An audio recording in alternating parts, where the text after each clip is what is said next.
Hi viewers, welcome to our channel. ప్రస్తుతం మనతో పాటు భరద్వాజ్ గారు సీనియర్ జర్నలిస్ట్ ఉన్నారు. వారితో ఒకసారి మాట్లాడదాం. నమస్కారం సార్. నమస్తే సార్, రీసెంట్గా ఆర్జీవి గారు ఒక ట్వీట్ చేశారు సార్. ఆ ట్వీట్ చూస్తుంటే ఇది ఆర్జీవి గారే చేశారా అన్న డౌట్ అయితే చాలా మందికి వచ్చేసింది సార్. అంటే సత్య సినిమాని 27 ఏళ్ల తర్వాత మరోసారి చూశాను, ఇంత అద్భుతమైన సినిమా నేనే తీసానా అని చెప్పేసి ఆనందంతో కన్నీళ్ళు కూడా వచ్చేసాయి. సత్య రంగీల సినిమాలు చూసిన తర్వాత అసలు ఎక్కడికో, అంటే ఇంత మంచి సినిమాలు తీసిన తర్వాత కళ్ళు ఎక్కడికో వెళ్ళిపోయాయి. ఇక మీదట మంచి సినిమాలు తీస్తా, పరిశ్రమ ఇచ్చిన అవకాశాలని సద్వినియోగం చేసుకోలేకపోయాను, అన్ని అసభ్యకరమైన సినిమాలు తీస్తానని చెప్పేసి ఆయన ట్వీట్ చేశారు. మరి ఈ ట్వీట్ పైన మీ ఒపీనియన్ ఏంటి? అయితే కొంతమంది దీన్ని ట్వీట్ ఆయన ఓడ్కా మాత్రం చేస్తుంటారులే, మళ్ళీ నేను ఎప్పుడు చేశానని అనొచ్చు అని కూడా మాట్లాడేస్తున్నారు. ఎంటైర్గా ఆర్జీవి గారి ట్వీట్ మీరే విధంగా చూస్తారు సార్? అంటే ఆర్జీవి కొంచెం ఎమోషనల్ పర్సన్. అతను ఓకే, ఎమోషనల్ పర్సన్. ఆయన బయటకు కనిపించే ఆర్జీవి వేరు, కానీ ఇంటర్నల్గా ఆర్జీవి వేరు. ఆయనకి కొంచెం కవిత్వ స్పృహ ఇవన్నీ ఉన్నాయి. ఆయన కొంచెం సెన్సిటివ్ మనిషే. ఓకే, బయటకు అలా కనిపించడు, కానీ ఇంటర్నల్గా చాలా సెన్సిటివ్గానే ఉంటాడు. ఆయన సెన్సిబిలిటీ ఉంది ఆయనకి. దానికి ఒక అద్భుతమైన ఉదాహరణ ఏంటంటే, ఆయన సీతారామ శాస్త్రి గారి గురించి ఆయన కన్ను మూసిన సందర్భంగా మాట్లాడినటువంటి వీడియోస్ చూస్తే అర్థమవుతుంది ఆయన అంత సెన్సిబుల్గా ఉంటాడు అనేది. అది ఆయనలో అప్పుడప్పుడు అలా దర్శనమిస్తూ ఉంటుంది. అట్లా ఆయనకు అనిపించింది. ఏది సత్య చూసినప్పుడు కొంచెం మనం సిన్సియర్గా ఎఫర్ట్ పెడితే మంచి సినిమాలు తీయగలడు ఆయన, తీయగలడు. ఇప్పుడు ఆయన తీసిన సినిమాలు ఏవి నాసిరకం సినిమాలు అనలేము. ఎందుకంటే ఆయనే ఒక టైంలో చెప్పుకున్నాడు, ఏది ఐస్ క్రీమ్ టైంలో, ఐస్ క్రీమ్ కంటే కూడా ఆయన ఒక బ్లూ ఫిలిం తరహా సినిమా ఒకటి చేశాడు. ఆయన చేసిన సందర్భంగా ఎవరో అడిగారు, ఏమిటి వైపరీత్యం అని అడిగితే ఆయన అన్నాడు, అన్ని జానర్లోనూ చేయాలి కదా ఒక డైరెక్టర్ అన్నవాడు అని. రామ్ గోపాల్ వర్మ గారు తీసినన్ని జానర్స్లో సినిమాలు ఎవరూ తీయలేదు. కాకపోతే ఆయన మొత్తం సోషల్ దీని మీదే వెళ్ళారు తప్ప, జానర్ అంటే ఆయన ఉద్దేశంలో వివిధ అంశాలను తడిమాడు ఆయన. చాలామంది మాట్లాడటానికి ఇబ్బంది పడే ఏరియాకు కూడా వెళ్ళి మాట్లాడే ప్రయత్నం చేశాడు రామ్ గోపాల్ వర్మ. ఉదాహరణకు ఆయన ఒక సినిమా అంటే వైఫ్ నుంచి ఎలాంటి ఇబ్బందులు పడతాడు ఒక భర్త, భార్య వలన బాధపడేటువంటి ఒక భర్త, ఆ భార్యని నిర్మూలించటం తప్ప తన జీవితంలో ముందుకు వెళ్ళటానికి వేరే దారి లేని ఒక అనివార్యత ఏర్పడే పరిస్థితులు కూడా జీవితాల్లో ఉంటాయి, కొన్ని జీవితాల్లో ఉంటాయి. అంటే సామాజికంగా మహిళలు వెనకబడి ఉన్నారు, మహిళల గురించి ఏం మాట్లాడినా దాడి జరుగుతుంది, ఈ గొడవంతా ఓకే. ఇవన్నీ పక్కన పెట్టేసి కొన్ని జీవితాల్లో ఇలాంటి సందర్భాలు కూడా ఉంటాయని చెప్పడానికి ఎటువంటి ఇబ్బంది లేకుండా ఒక అడుగు ముందుకేసి మాట్లాడిన సందర్భం ఒకటి ఉంది ఆయన తీసిన సినిమాల్లో. అలాంటి ధైర్యం ఉన్నటువంటి డైరెక్టర్ ఆయన. అంటే మనిషి జీవితంలో ఏదైనా జరగచ్చు, మనిషి ఎలాగైనా రియాక్ట్ కావచ్చు, ఇలాగే రియాక్ట్ అవుతాడు, ఇలాగే వ్యవహరిస్తాడు అని ఎక్కడా కూడా ఏ రకమైనటువంటి కట్టుబాట్లు లేవు. మనిషి ఎలాగైనా ప్రవర్తించవచ్చు. ఆ ప్రవర్తనకు సంబంధించినటువంటి జ్ఞానం ఉండాలి తప్ప అవతలోడికి ఇలాగే బిహేవ్ చేస్తారు అని చెప్పుకోవడానికి ఏమీ ఉండదు ఎవరి దగ్గర. ఇలా కనిపించిన మనిషి ఇంకోలా కూడా కనిపించవచ్చు. ఒక విషయానికి ఒకలా రియాక్ట్ అయిన మనిషి ఇంకో విషయానికి ఇలాగే రియాక్ట్ అవుతాడని గ్యారంటీ లేదు. అందుకని మనిషిలో ఉన్నటువంటి ఈ రకమైన వైవిధ్యాన్ని తెర మీద ఆవిష్కరించే ప్రయత్నం చేసిన అతి కొద్ది మంది డైరెక్టర్లలో రామ్ గోపాల్ వర్మ ఒకడు. ఆయన సినిమాల్లో కొన్ని లిమిటేషన్స్ ఉండి ఉండవచ్చు, కానీ ఆయన ప్లాన్ అంటే ఆయన ఒక కథని అనుకున్నప్పుడు ఆయన డిజైన్ చేసిన పద్ధతిలో కొన్ని సందర్భాల్లో ఆయన ఒక వైపుకు మొగ్గినట్టుగా కూడా కనిపిస్తుంది. కానీ ఆయన ఆ ప్రయత్నాలు అయితే చేశాడు. ఆ ప్రయత్నాల మీద విమర్శలు ఉన్నాయి, నాకు కూడా విమర్శలు ఉన్నాయి ఆయన సినిమాల మీద. ఓకే. ఆయన వంగవీటి అనే పేరుతో చాలా సినిమాలు తీశాడు. వంగవీటి రంగా జీవితాన్ని ఆధారంగా చేసుకుని, విజయవాడ రాజకీయాలను ఆధారంగా చేసుకుని చాలా సినిమాలు తీశాడు. ఆయన మొదటి సినిమా శివలో కూడా ధోరణి కనిపిస్తుంది. శివ అనే క్యారెక్టర్ని దేవినేని ఫ్యామిలీకి ఐడెంటిఫై చేస్తే భవానీ అనే క్యారెక్టర్ వంగవీటి రంగా అనుకుంటే అనుకోవడానికి అవకాశం కల్పించే పద్ధతిలో నడక ఉంటుంది. ఓకే. అలాంటి ఏరియాల్లో కొంత డిఫరెన్స్ ఆఫ్ ఒపీనియన్ ఉన్నప్పటికీ క్రాఫ్ట్ పట్ల ఆయనకు ఒక జ్ఞానం ఉంది. అదంత ఈజీగా అలవడిన వ్యవహారం కాదు. నిజానికి తెలుగు సినిమా రంగంలో రామ్ గోపాల్ వర్మ, అలాగే తమిళ రంగంలో మణిరత్నం, వీళ్ళిద్దరి సినిమాలు సీరియస్గా మొదలైన 90 దశకంలోనే. ఆయన ఇంకొంచెం ముందే ఉన్నాడు. ఎకనమిక్ లిబరలైజేషన్ మొదలైనటువంటి తొలి రోజుల్లో కళ్ళు తెరిచినటువంటి డైరెక్టర్గా రామ్ గోపాల్ వర్మని చూస్తే, నెమ్మదిగా ఆర్ట్ సినిమాని కమర్షియల్ సినిమాని కలిపి ఒక కొత్త టానిక్ తయారు చేసిన డైరెక్టర్లుగా రామ్ గోపాల్ వర్మని, మణిరత్నాన్ని చెప్పుకోవాలి. అంటే కమర్షియల్ సినిమాని కూడా వాస్తవిక సినిమాలాగా తీసేటువంటి ప్రయత్నం చేశారు వీళ్ళు. అందుకు వాళ్ళిద్దరిని ఒక ప్రత్యేకమైనటువంటి డైరెక్టర్లుగా గుర్తించాల్సినటువంటి పరిస్థితి ఉంది. అది గుర్తించి తీరాలి. వర్మని ఏదో తీస్తాడులే, ఏదో ఆర్జీవి టేక్ ఇట్ ఈజీ అన్నట్టుగా మాట్లాడితే కుదరదు. ఆయనకుండే ప్లేస్ ఆయనకుంది. ఆయనకి ఇవ్వాల్సిన గౌరవం ఖచ్చితంగా ఇచ్చి తీరాలి. అయితే ఆయన ఏదైనా సరే తన మనసుకు దగ్గరగా వచ్చిన అంశాన్ని తెర మీద చూపించే ప్రయత్నం చేశాడు.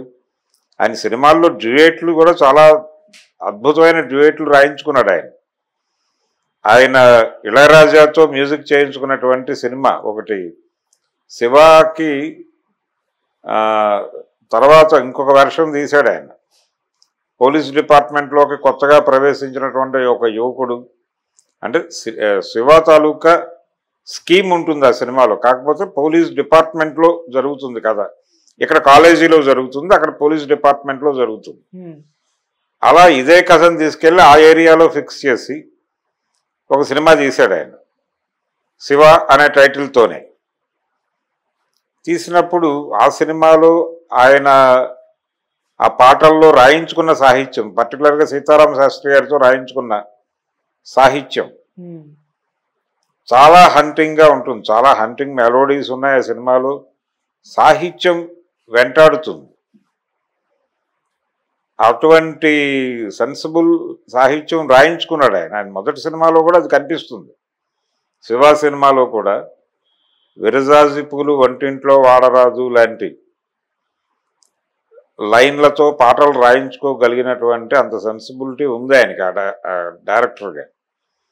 అందుకని రామ్ గోపాల్ వర్మ కొంచెం ప్రత్యేకం తెలుగు సినిమా రంగంలో. ఆయన ఆలోచించినట్టుగా ఆలోచించగలిగినటువంటి డైరెక్టర్లు చాలా తక్కువ మంది అసలు లేరని నా అభిప్రాయం. తక్కువ ఉన్నారని కాదు, కానీ ఆ పద్ధతిలో అంటే ఆయనకు కొంచెం సామాజిక స్పృహ ఉంది, చట్టపరమైనటువంటి స్పృహ ఉంది. ఏది ఎలా జరుగుతుంది అనే దానికి సంబంధించి ఒక ప్రాథమికమైన కనీసపు పరిశోధన చేస్తాడు ఆయన. ఆ పరిశోధన చేసిన తర్వాత సన్నివేశ చిత్రీకరణకు వెళ్తాడు. జీవితంలో ఉన్న అన్ని కోణాలని, అన్ని పార్శ్వాలని ఆయన తెర మీద ఆవిష్కరించే ప్రయత్నం చేస్తాడు. ఆయన చదివాడు, చూశాడు. అనేక విధాలుగా తను నిరంతరము ఆ జ్ఞాన సముపార్జనలో ఉంటాడు. తను తెలుసుకున్న విషయాన్ని ప్రపంచానికి తనదైన కోణంలో చెప్పే ప్రయత్నం చేస్తాడు. అక్కడేమి ఆయన తన ఇంటిగ్రిటీని కోల్పోడు. కాకపోతే ఆయన వ్యక్తీకరించిన అభిప్రాయాలు మీద డిఫరెంట్ ఆఫ్ ఒపీనియన్ ఉండొచ్చు ప్రపంచానికి, కానీ చెప్పడానికి మొహమాట పడ్డాయి.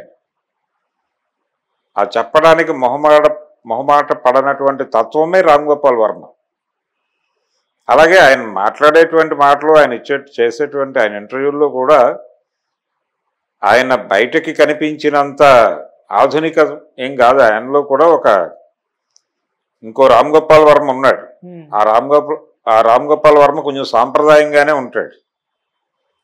ఆయన సాంప్రదాయం కూడా ఉంది ఆయనలో. కాకపోతే అది ఓవర్ ఫోకస్ కాకుండా జాగ్రత్త పడుతూ ఉంటాడు. ఓకే.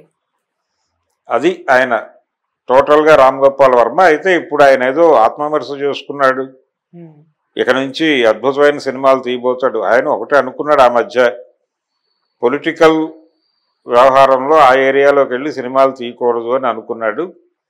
అదే చెప్పాడు. తన శక్తి అక్కడ ఎక్కువ ధారపోస్తున్నానని ఫీల్ అయి ఉండొచ్చు. తన శక్తి ఎక్కడ పెట్టాలో అక్కడ పెట్టి జనం తన నుంచి ఏం కోరుకుంటున్నారో దాన్ని ఇవ్వాలి అనే అభిప్రాయం కలిగి ఉండొచ్చు ఆయనకి. కలిగి ఆ రకమైనటువంటి సినిమాలు తీయటానికి ప్రయత్నం చేయొచ్చు ఇక నుంచి. ఆయనకి దాసరి కిరణ్ అనేటువంటి ఒక ప్రొడ్యూసర్ నుంచి వచ్చిన ఒక డైవర్షన్తో అలా వెళ్ళి ఉండొచ్చు. ఆ మధ్య ఆయన కొంత బయోపిక్ల మీద ఎక్కువ దృష్టి పెట్టాడు. అది వీరప్పన్ జీవితం కావచ్చు, అంటే ఈ కొంతమంది వ్యక్తుల జీవితాల్లో కనిపించేటువంటి ఒక వైవిధ్యం ఆయన్ని హంట్ చేస్తుంది.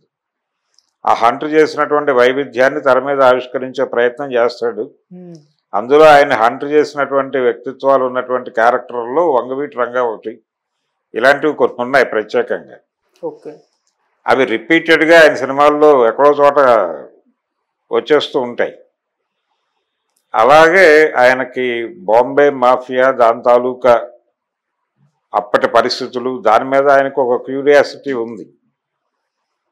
ఆ కోణాన్ని ప్రపంచానికి అర్థం చేయించడానికి ప్రయత్నం చేస్తాడు. అలాగే హారర్ సినిమా తీసినా కానీ ఆయనకు ఒక పర్సెప్షన్ ఉంటుంది.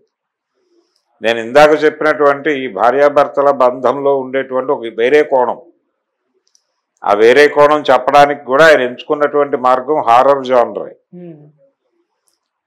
అలా రకరకాల అంశాలతో రకరకాల పద్ధతుల్లో సినిమాలు తీశాడు ఆయన. మొదటి సినిమా నడిచిన పద్ధతుల్లో ఆయన రెండో సినిమా ఉండదు, క్షణక్షణం వేరు. అలాగే ఆయన సినిమాల్లో హాస్యం అంటాం మనం, చాలా చక్కగా ఉంటుంది. చాలా చక్కగా అంటే ఒక డిఫరెంట్ వేలో వెళ్తుంది. అది మన రోజువారీ హాస్య చిత్రాల్లా కాకుండా తనదైన పద్ధతిలో జనాల్ని ఎంటర్టైన్ చేస్తాడు ఆయన. దానికి అనేక ఉదాహరణలు. ఉదాహరణకి బ్రహ్మానందంతో ఆయన చేయించినటువంటి డిఫరెంట్ రోల్స్. ఆయన మోసధోరణిలో సినిమా తీయటం రామ్ గోపాల్ వర్మ పద్ధతి కాదు. నెల్లూరు పెద్దారెడ్డి తెలియకుండానే ఉద్యోగాలు చేస్తున్నారా అనే క్యారెక్టర్, అలాగే మనీ సినిమాలో క్రియేట్ చేసినటువంటి ఖాందాదా, ఇవన్నీ కూడా ఆయన సమాజాన్ని దర్శించేటువంటి భిన్నమైన పద్ధతిలో నుంచి పుట్టినటువంటి క్యారెక్టర్లు. అలాగే ఆయన జేడి చక్రవర్తి, ఊర్మిళతో తీసినటువంటి ఏదో ఒకరోజు అనే సినిమా ఒకటి ఉంది. అనుకోకుండా ఒక రోజా, అనగనగా ఒక రోజా, అనుకోకుండా ఒక రోజు అయితే చార్మి, అనగనగా ఒక రోజు. ఈ అనగనగా ఒక రోజు అనే సినిమాలో జనరల్గా ఒక మిడిల్ క్లాస్ ఇళ్లలో జరిగేటువంటి చిన్నపాటి ఘర్షణలు, ఈగో క్లాషెస్, వాటిని కూడా చాలా అందంగా తెరకెక్కిస్తాడు ఆయన. అలాగే ఆయనకి చాలామంది మీద చాలా గౌరవమైనటువంటి అభిప్రాయాలు ఉన్నాయి. విశ్వనాథ్ గారి మీద కూడా ఈయనేదో ఆధునికము, ఆయన సనాతనము అన్న ధోరణిలో ఒక లైన్ గీసి మాట్లాడ్డా. ఆయన్ని కూడా ఒక విధంగా అర్థం చేసుకుంటూ మాట్లాడతాడు తన ధోరణిలో. అలాంటి ఒక సెన్సిబుల్, బాగా చదువుకున్నటువంటి, ప్రపంచానికి ఎలా చెప్పాలి, ఏం చెప్పాలి, ఎంతవరకు చెప్పాలి అని తెలిసినటువంటి డైరెక్టరు. ఆయన ఏదో విపరీతమైన సినిమాలు తీశాడు అనేది ఆయన మీద విమర్శగా మాట్లాడటం వలన ఆయన అప్పుడప్పుడు ఇలాంటి మాటలు మాట్లాడినప్పుడు ఇదేదో విచిత్రం అనిపిస్తుంది. కానీ ఇది విచిత్రమేం కాదు, ఆయనలో అది ఉంది. ఆయన ఏదో సీరియస్ సినిమాలు తీస్తాడు అంటే సీరియస్ సినిమాలు అని కాదు, రామ్ గోపాల్ వర్మ పాత రోజుల్లో తీసిన లాంటి సినిమాలు ఏమైనా తీస్తాడేమో చూద్దాం. కానీ ఆయన తీస్తే ఆయనకి ఇంకొక డైరెక్టర్కి, ఈ మధ్య గేమ్ చేంజర్ అనే సినిమాతో వచ్చిన డైరెక్టర్కి చాలా తేడా ఉంది. రామ్ గోపాల్ వర్మ నిరంతరము సమాజంతో లింక్ అయి ఉంటాడు. నిరంతరము సమాజాన్ని అధ్యయనం చేస్తూ ఉంటాడు. అందుకని ఆ చదువరితనం కనిపిస్తుంది ఆయన సినిమాల్లో. ఓకే. అలా మళ్ళీ ఒకసారి జనాలకు కొత్త తరహా సినిమా ఆయనదైన పద్ధతిలో చూపిస్తాడని అయితే ఆశిద్దాం. ఓకే. దీనిలో ఆయన మీద సెటైర్ వేయటానికో లేకపోతే నెగిటివ్గా మాట్లాడటానికో ఏమీ లేదు.